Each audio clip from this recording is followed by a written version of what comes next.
Assalamualaikum warahmatullahi wabarakatuh. Sebelumnya perkenalkan, nama saya Ririn Apriliani. Pada kesempatan kali ini saya akan memaparkan materi tentang pemulihan layanan. Transformasi kegagalan jasa menjadi loyalitas strategis dalam manajemen kualitas layanan. Materi ini akan membahas bagaimana perusahaan dapat mengubah kegagalan pelayanan menjadi peluang untuk meningkatkan loyalitas pelanggan. Yang pertama ada pengertian dari kualitas layanan. Kualitas layanan adalah kesesuaian antara harapan pelanggan dengan pelayanan yang mereka terima.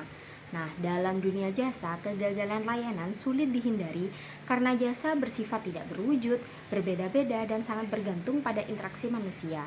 Oleh karena itu, perusahaan perlu memiliki strategi pemulihan layanan agar pelanggan tetap merasa puas. Kemudian ada gap model kualitas layanan. Menurut para suraman, terdapat 5 kesenjangan atau gap dalam kualitas layanan. Yang pertama, perusahaan tidak memahami harapan pelanggan. Yang kedua, standar layanan yang dibuat tidak sesuai harapan pelanggan. Ketiga, layanan nyata tidak sesuai standar. Dan yang keempat, promosi tidak sesuai kenyataan. Kemudian terakhir, muncul ketidakpuasan pelanggan akibat semua kesenjangan tersebut. Dimensi self-qual. Terdapat 5 dimensi utama kualitas layanan atau dikenal dengan model Rater. Reliability berarti layanan dapat dipercaya, responsiveness berarti cepat membantu pelanggan, assurance berkaitan dengan rasa aman dan percaya, empati berarti perhatian kepada pelanggan, dan tangibles adalah fasilitas serta penampilan fisik perusahaan. Kemudian ada pengertian kegagalan layanan.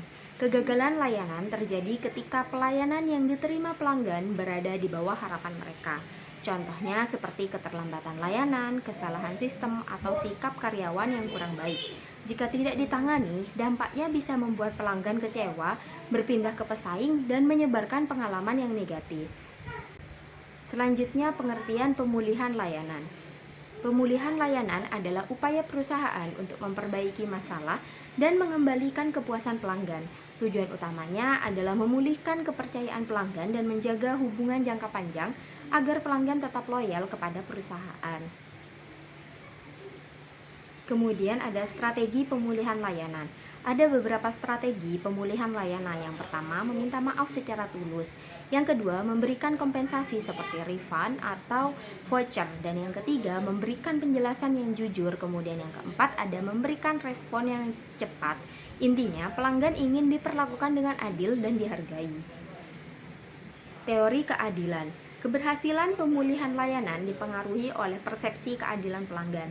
Keadilan distributif berkaitan dengan kompensasi yang diterima. Keadilan prosedural berkaitan dengan proses penyelesaian yang mudah dan cepat, sedangkan keadilan interaksional berkaitan dengan sikap sopan, empati, dan penghargaan kepada para pelanggan. Kemudian ada service recovery paradox.